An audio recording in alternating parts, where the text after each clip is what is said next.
descansar no Senhor, saber que Deus tem o controle de todas as coisas.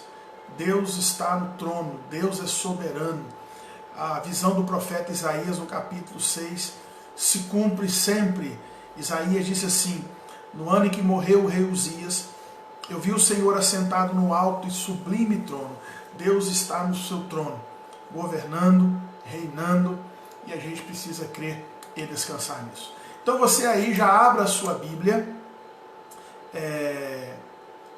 abra a sua Bíblia na carta de Paulo aos Colossenses, no capítulo 4. Tá bom? Carta de Paulo aos Colossenses, no capítulo 4. E aí nós vamos ler a partir do versículo 2. Carta do apóstolo Paulo, no capítulo 4, e nós vamos ler o versículo 2, tá bom? Carta do apóstolo Paulo, capítulo 4, versículo 2 em diante.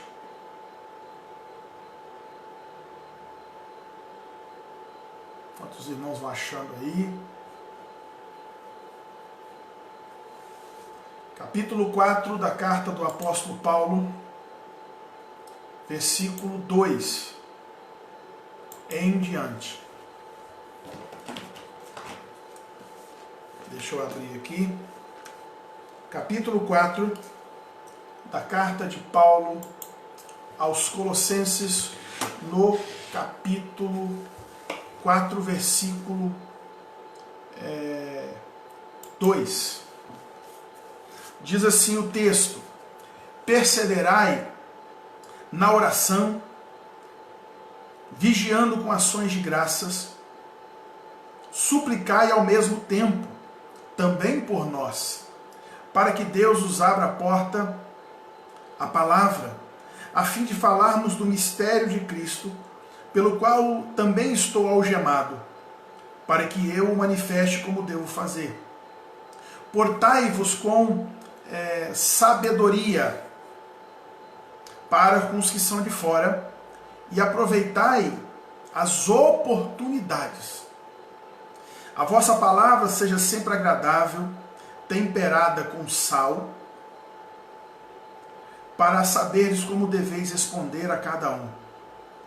Que Deus nos abençoe em nome de Jesus. Vamos lá?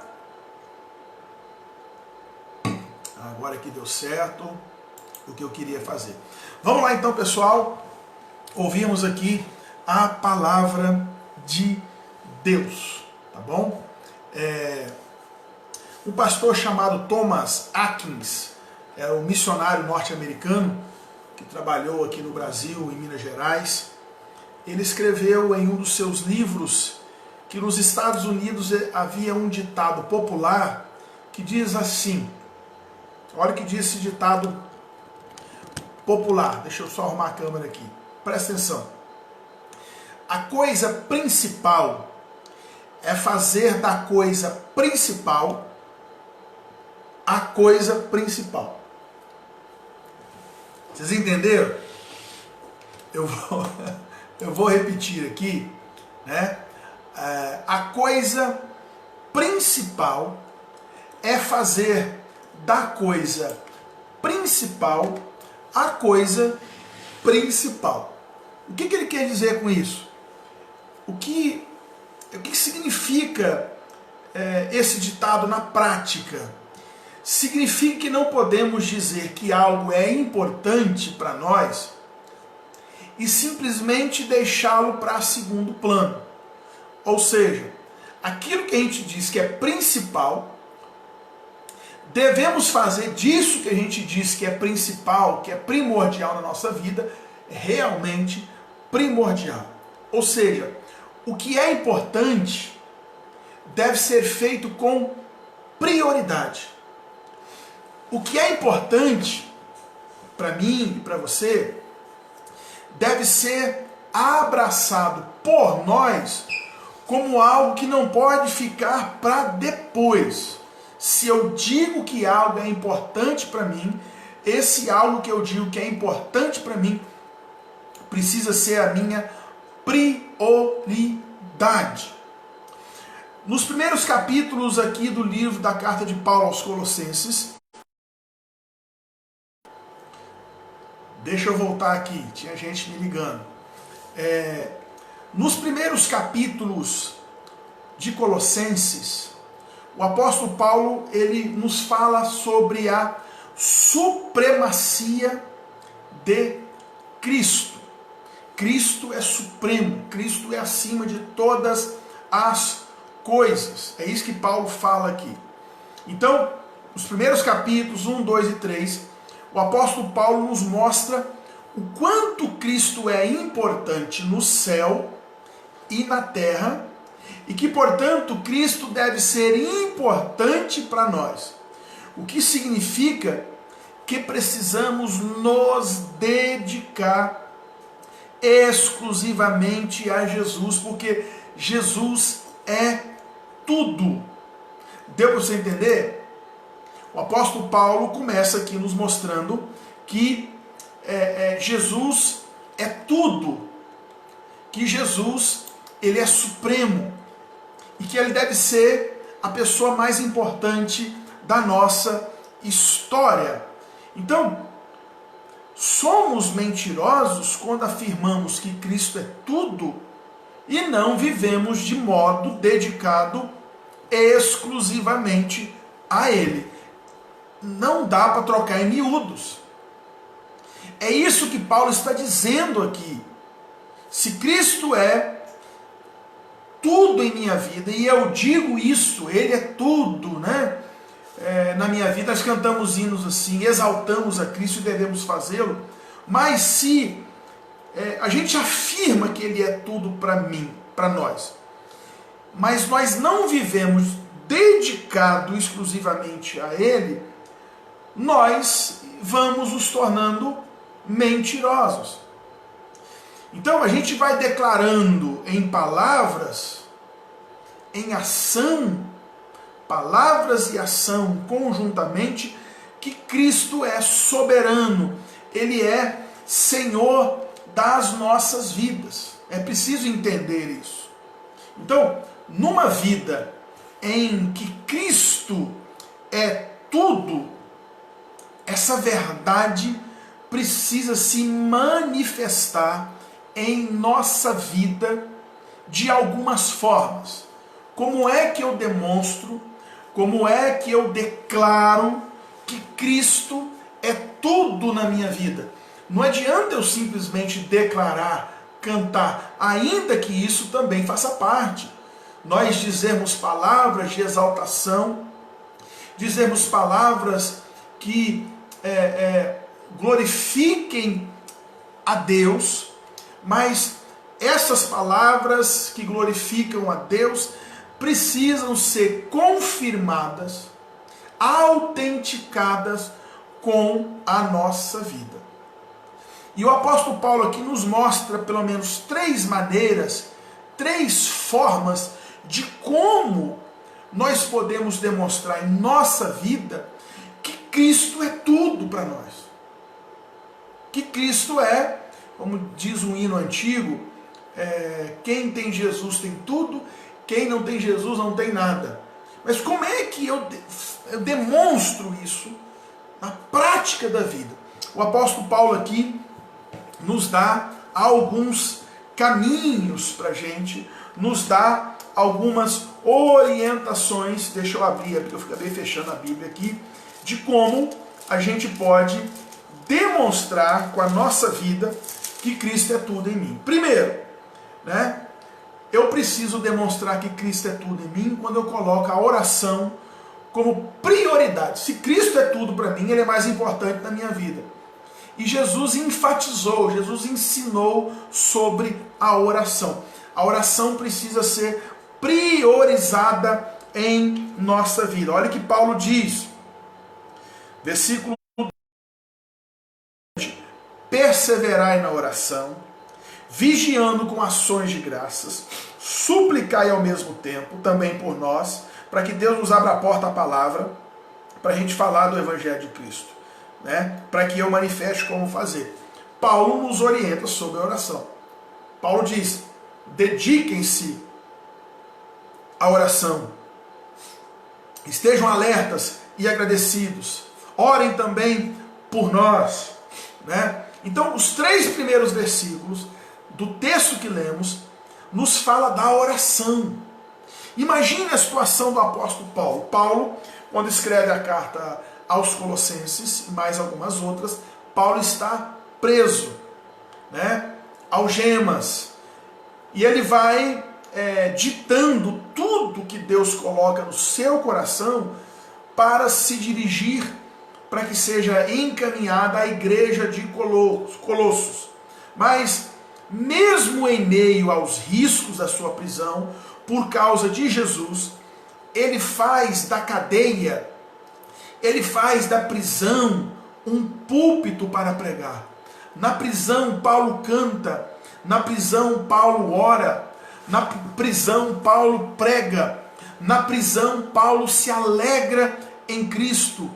Paulo tem no seu coração que as suas dificuldades não podem lhe roubar a alegria. E agora, o que Paulo faz? Paulo incentiva a igreja, por meio de Cristo, o único modo que temos de encontrar forças nas fraquezas. A única maneira que a gente tem para encontrar força em momentos difíceis é através da oração. É na oração que a gente se derrama, é na oração que a gente busca, é na oração que a gente encontra paz, é na oração que eu encontro os tesouros escondidos de Deus, é na oração que a minha alma se deleita, é na oração. Agora, Paulo nos demonstra como deve ser a nossa oração. Primeiro, a minha oração tem que ser dedicada ou persistente. Paulo diz aqui, persevere na oração, dediquem-se na oração. Quando Paulo usa essa expressão, persevere, dediquem-se na oração, está indicando mais do que simplesmente orar muito. Paulo está indicando que devemos fazer da oração um alvo firme em nossa vida, na nossa prática diária, um alvo. Eu vou orar. Irmãos, sejamos sinceros, as circunstâncias não querem que a gente ore. Sejamos sinceros, as dificuldades desanimam, as pressões, o mundo espiritual não quer nos impulsionar a orar. É por isso que Paulo coloca aqui, que devemos orar. Quando Paulo usa aqui o verbo grego, né, dedicar-se à oração, perseverar na oração, aqui indica persistência e fervor na oração. A ideia é que a igreja de Colossos, que a igreja de Nova Resende, que as igrejas espalhadas no mundo inteiro, que nós que somos igreja, não podemos deixar de orar. Orar sempre, buscar sempre. Então, a oração tem que ser persistente. Segundo, a oração tem que ser vigilante. Eu creio que a vigilância que Paulo se refere aqui não significa o ato de um vigia. Não, a pessoa que está vigiando, não. Mas significa a ideia de tomar cuidado para não se esquecer da oração. Vigiar na oração. Preste atenção para ver se você não vai deixar a oração de lado. Jesus lembrou os seus discípulos que eles deviam vigiar e orar para que não entrassem em tentação. Marcos 14, verso 38. Vigiar também indica que tomaremos conta para que não deixemos nossa oração virar algo mecânico, sem vida, muitas vezes repetitivas, pois fazemos apenas por fazer. Aquela oração corrida na hora do almoço, aquela oração corrida na hora de dormir, que a gente está morrendo de sono, muito obrigado, e boceja, e tá, e tufe, dorme. Não, não é isso que Paulo quer que a igreja viva. A oração tem que ser vigilante.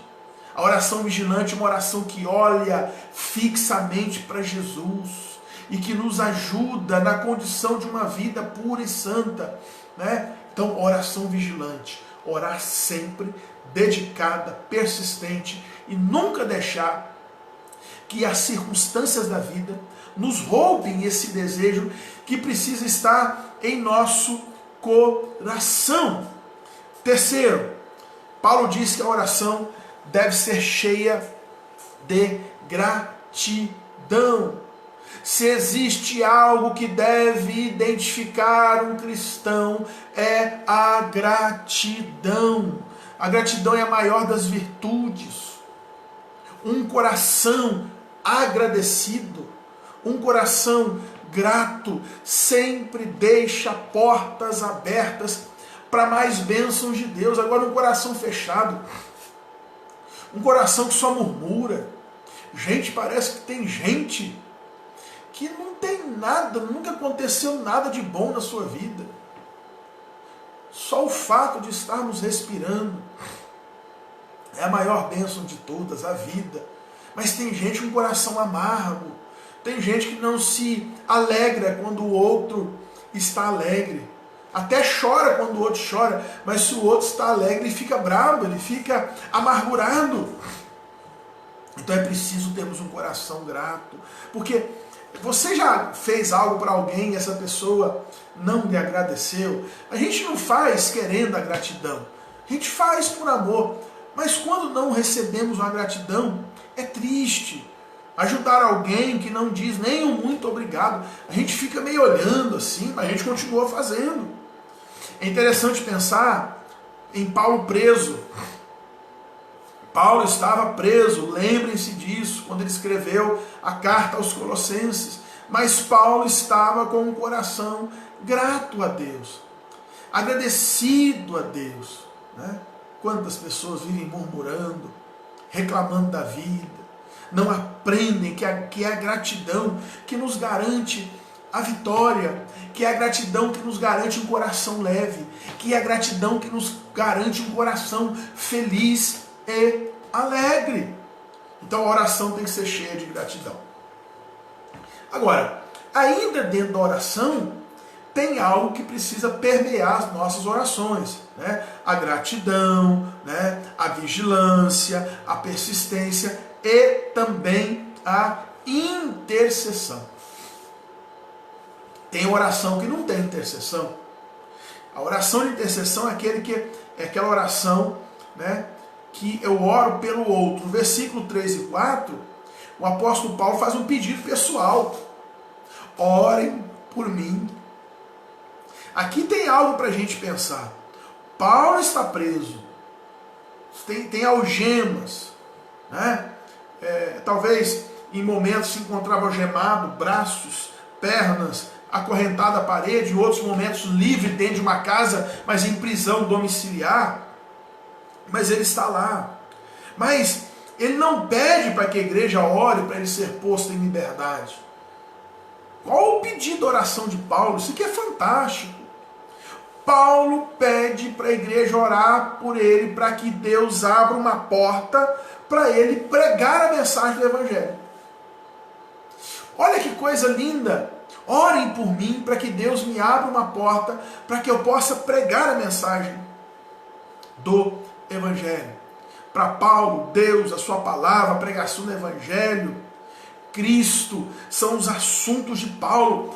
Esta era a prioridade de Paulo. Então por isso que ele pede, orem por mim, né? Então a gente precisa colocar em nossas orações esse senso de urgência pelo outro. Será que a gente tem hora que a gente se esquece? Eu vejo muitas vezes a população com irresponsabilidade no momento que nós estamos vivendo. As autoridades colocam para nós termos cuidado, para usarmos máscara. Você vai na rua, graças a Deus eu tenho visto aqui nas ruas muita gente usando máscara, né? algumas pessoas se cuidando, mas eu tenho visto outras que parece que não estão nem aí. Agora é o momento para a gente se preocupar também com o outro, orarmos por nosso país, orarmos por nossa nação, orarmos pelo mundo. Eu não gosto de alarmar ninguém, vocês não me veem nem no grupo da igreja, né? Eu até orientei para colocar no grupo da igreja só mais os assuntos da igreja e posicionamentos oficiais do poder público, para não causar tanta coisa, né? Porque eu não gosto de alarmar, mas a realidade está aí, nós confiamos em Deus, dependemos de Deus, Deus está no controle de todas as coisas, mas devemos fazer a nossa parte. E nos preocupar com o outro é fazer a nossa parte. O novo ministro da Saúde que comentou que nós podemos chegar em breve, por esses dias aí, a quase 1000 mortes por dia em nosso país. E aí, gente, eu comentei que a morte por Covid-19, eu falei que eu não estou aqui para alarmar ninguém, mas é algo muito triste se a pessoa é internada e ela chega a ficar internada pelo coronavírus, ela vai ficar isolada, não vai ver família, não vai ver mais ninguém. E se acontecer da morte, acabou, não vai ver, a família não pode enterrar. Então, olha o que está acontecendo no nosso país, centenas de pessoas morrendo, e às vezes a gente não se preocupa. Então devemos orar pelo país, devemos orar pelas famílias enlutadas, devemos interceder por tudo que está acontecendo, sempre confiante em Deus, sempre com o coração cheio de gratidão, mas sempre interceder. Então o que a gente vê aqui, Paulo mostrando? Que para Paulo, que para ele, Cristo é tudo. Cristo é a razão da sua vida, por isso ele ora, por isso ele busca. Tudo que Paulo podia fazer era colocar o reino de Deus em primeiro lugar. Aí eu pergunto para você, Cristo é tudo para você? Então, você precisa, eu preciso analisar os assuntos das minhas orações. E aí você vai ver a resposta. Será que a minha oração é só pedir por mim? Pai, em vez de ser Pai nosso que está no céu, Pai meu que está no céu, o pão meu de cada dia, né? Perdoa-me. Você está entendendo? Então, Paulo nos mostra que a oração, se eu digo que Cristo é tudo para a minha vida, a oração tem que ser prioridade também na minha vida. Mas uma segunda coisa que tem que ser prioridade na vida de alguém que diz que Cristo é tudo, a palavra de Deus precisa ser prioridade. Paulo pede, versículo 3 e 4, orem por mim, para que a palavra de Deus, para que uma porta se abre para a mensagem, para a gente pregar a palavra de Deus, para a gente proclamar o mistério de Cristo. Orem para que eu possa manifestá-lo abertamente como me cumpre fazê-lo. Olha que coisa interessante aqui nos versículos 3 e 4. Como já dissemos, Paulo não pede para que a igreja ore para que ele seja livre da cadeia. Ele pede para que a cadeia se torne uma porta aberta para a pregação. Ele pede para que ele tenha a oportunidade de pregar, porque a palavra de Deus é prioridade para o apóstolo Paulo. O pastor Hernandes Dias Lopes afirmou que para Paulo era mais importante ser um ministro fiel do que um homem livre. Se Paulo estava preso, a palavra de Deus não estava presa para Paulo. Paulo não estava preocupado com a sua segurança pessoal ou com a sua liberdade, não. Paulo queria ver o evangelho, a palavra de Deus sendo pregada a qualquer preço.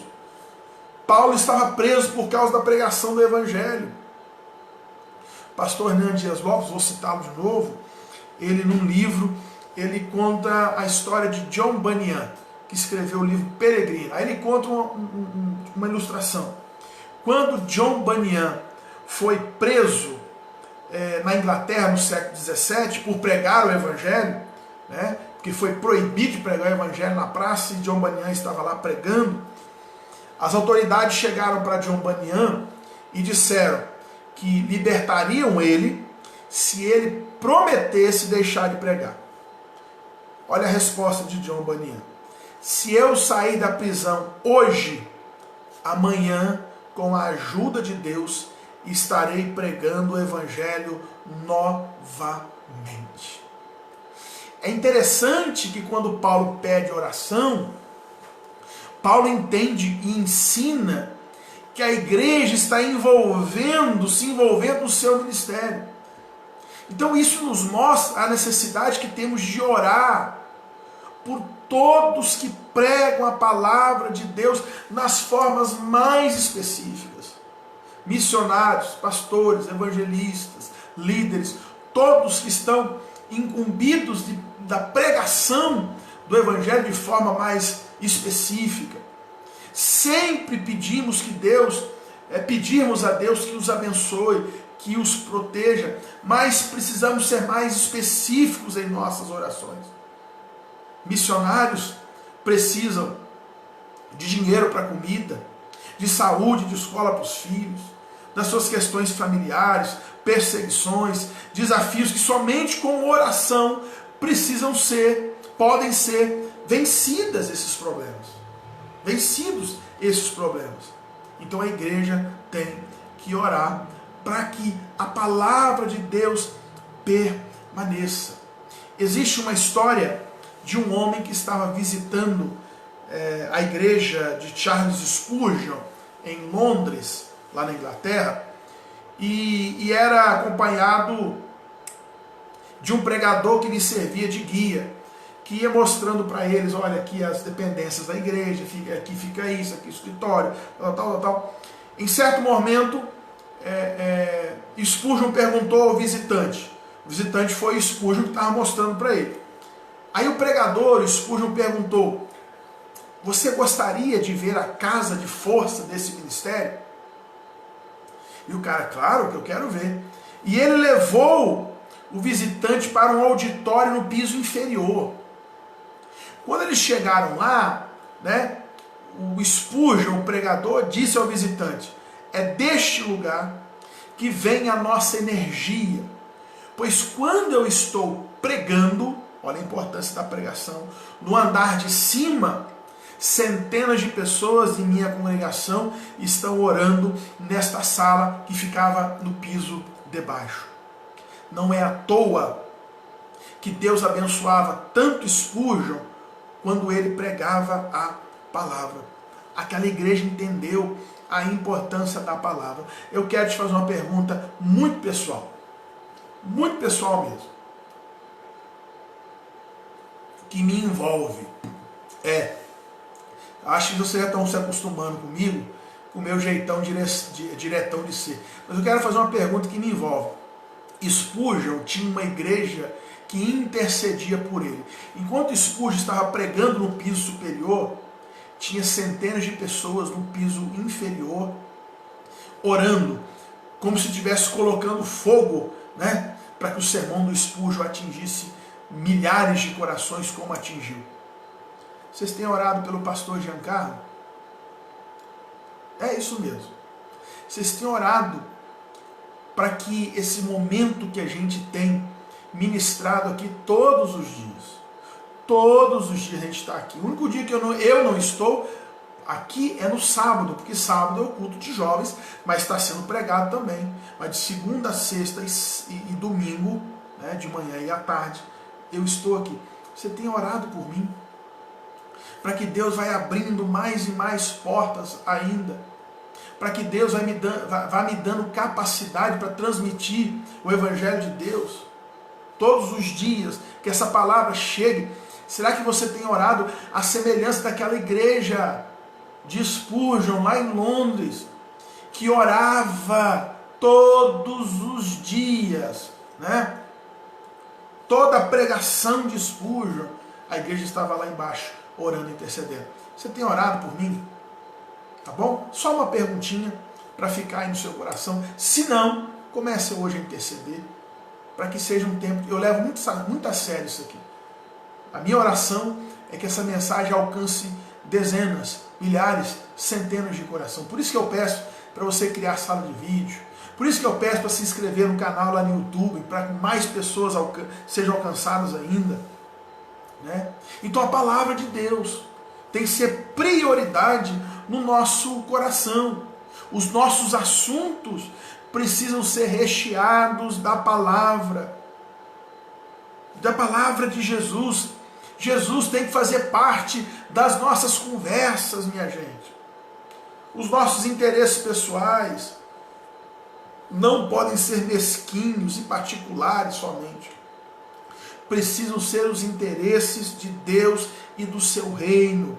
Lembre-se das palavras de Jesus em Mateus 6, 36, 33. Buscai ao Senhor o reino de Deus e a sua justiça em primeiro lugar, e todas as demais coisas vos serão acrescentadas. Buscai as coisas lá de cima, eu falei isso aqui ontem.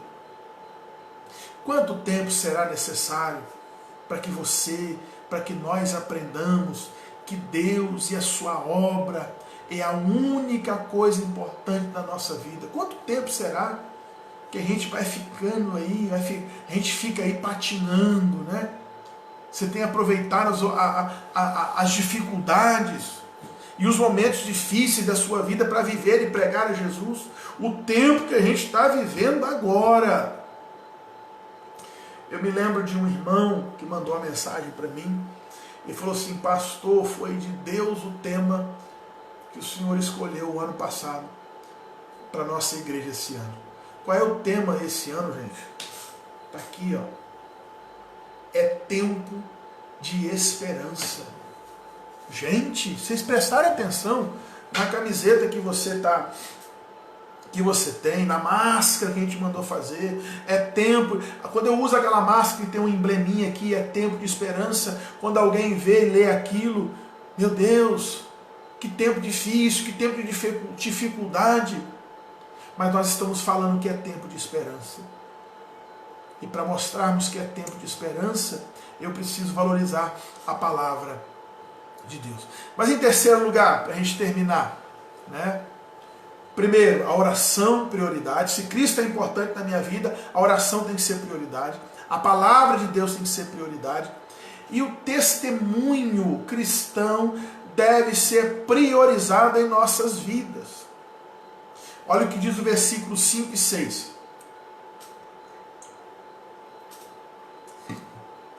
Sejam sábios no procedimento. Não, deixa eu ler nessa versão nossa aqui, ó. Portai-vos com sabedoria para com os que são de fora. Aproveitai as oportunidades. A vossa palavra seja agradável, temperada com sal, para saberes como deveis responder a cada um. Oh, meu Deus, gente. Olha só. É interessante olhar que o ministério, para aqueles que ainda precisam de Jesus, de salvação, era o foco do apóstolo Paulo nessa passagem. Ele tem uma preocupação com aqueles que ainda não se encontraram, não foram encontrados por Jesus, com aqueles que ainda não alcançaram a salvação. Primeiro Paulo orou e pediu oração para que ele mesmo pregasse. Mas nesses dois últimos versículos, 5 e 6, Paulo conclama os irmãos de Colossos e a nós também, para que dessemos testemunho de Jesus em nossas vidas. Não era somente Paulo para pregar. Todo cristão, ele prega com a fala e com a vida. Paulo falou que nós somos cartas vivas. E agora Paulo fala de maneira, que maneira nós devemos ser e agir, que visualizasse a salvação daqueles que estão à nossa volta. É isso que Paulo está dizendo aqui. Aí Paulo começa falando sobre a nossa maneira de agir, a nossa postura como cristãos. Versículo 5, Paulo fala que precisamos ser sábios no procedimento para com os de fora da igreja. Os colossenses entenderam isso muito bem. Mas será que nós entendemos isso? Nós moramos numa comunidade pequena, gente. Nova Resende, 16 mil habitantes, se eu não me engano. Todo mundo se conhece. Aqui a gente conhece, né? Coisa bem de Minas, pelo apelido. Todos somos conhecidos de todos. Até eu, tenho um ano e pouco que estou aqui, já estou aí um pouco, né? Já conhecido na cidade. Aí que vem as nossas ações, as nossas atitudes nas ruas e em nossas casas são vistas por nossa comunidade, pelas pessoas que estão ao nosso lado. Falamos e fazemos coisas que demonstram que somos de Jesus? É uma pergunta. Será que eu faço, que eu falo, que eu ajo de forma que demonstram que eu não posso servir de pedra de tropeço para quem não está na fé ainda? Sabia? Não posso servir. O nosso viver precisa ser irrepreensível. Irrepreensível. Nas palavras, no comportamento, no namoro, no casamento, nos negócios, no estudo, no trabalho, na nossa forma de testemunhar Jesus, ou seja, em tudo o nosso andar e o nosso modo de falar precisam estar em harmonia. A minha fala e a minha vida precisam estar em sintonia, e essa sintonia mostra Cristo para as pessoas. Lembre-se de uma coisa: você é o Jesus que as pessoas estão vendo. Ixi, pastor, aí o senhor pegou pesado, hein? Peguei não. Eu sou o Jesus que as pessoas estão vendo. Você é o Jesus que as pessoas estão vendo. Então por isso Jesus falou: ai, por quem vem um escândalo. Seria melhor amarrar uma corda, uma pedra de moinho no pescoço e atirar ao mar. De tão sério que é a vida com a nossa fala. Paulo afirma que precisamos aproveitar bem cada oportunidade que temos. Para quê? Para viver e anunciar Jesus. Remir o tempo, aproveitar as oportunidades. Paulo aproveitou o tempo que ele estava preso. Para quê? Para pregar para os guardas do império. Para escrever as cartas às várias igrejas que ele pastoreou, por onde ele passou, e até mesmo que não passou. Nesse tempo de pandemia, de isolamento social, de cuidado, será que temos aproveitado as oportunidades? Eu sempre tive birra com o negócio do povo de Deus às vezes. Nós temos aí a internet que está sendo agora primordial para a gente. Mas eu sempre tive birra com alguma coisa. Pessoas que compartilhavam tanta coisa inútil no Facebook, nas redes sociais. Videozinho disso, piadinha daquilo, historinha, notícia ruim daquilo. Aí não compartilha nada da palavra de Deus. Nada. Tem gente que tem milhares de seguidores, milhares de pessoas, né, que são os amigos virtuais, mas nunca compartilhou nada de Deus. Não compartilhe um vídeo, não compartilhe algo que a igreja coloca, uma pregação da palavra de Deus. Como é que você tem aproveitado as oportunidades? No trabalho, na escola até ontem, porque agora a escola está parada, com o seu vizinho, com o seu amigo. Paulo afirma no versículo 6 que precisamos ter uma palavra certa. Palavra temperada com sal é isso. É a palavra certa para o momento certo. Qual é a palavra certa para esse momento? Alerta e de esperança. Alerta para mostrar, Deus está chamando o mundo para si. E de esperança para mostrar, esse mesmo Deus que chama, é um Deus que fortalece, é um Deus que sustenta. Então, nas nossas relações com outras pessoas, Precisamos ter uma palavra prudente, atraente, cordial, que revele a graça de Deus, a pureza de Deus, a maneira como falamos. Pode ser um trunfo para conduzir pessoas a Jesus. Como é que tem sido o seu modo de falar? Amém? Eu vou terminar. Quando Cristo é tudo, participamos da sua obra com a oração, com a palavra e com o testemunho. Priorizamos a oração constante, sempre nos interessando por Cristo, pelo reino de Deus. Fazemos questão de dar lugar à palavra de Deus e não à nossa vontade pessoal, e ainda vivemos e falamos de modo a conduzir pessoas a Jesus. Cristo é tudo para você? É tempo de você provar isso na sua vida diária. É tempo de você provar isso no seu dia a dia. Cristo é importante para mim. Então, a partir de agora, sempre você vai provar que Cristo é importante para a sua vida e para o seu coração. Amém, meus queridos? Que Deus nos abençoe, que Deus nos sustente, que Deus nos ajude, que Deus nos coloque de pé. Você vai escrever aí, hashtag Cristo é importante para mim. Tá bom? Escreva aí. Deixa eu ver se eu escrevi certinho aqui. Espera aí. Cristo é importante para mim. Isso. Escreva aí, hashtag, já escrevi, ó, hashtag, Cristo é importante para mim. Você vai colocar isso aí, vai escrever para a gente, né, abençoar muitas vidas aí, ok? Nós vamos lá encerrando. Isso aí, Rodrigo, Juliana.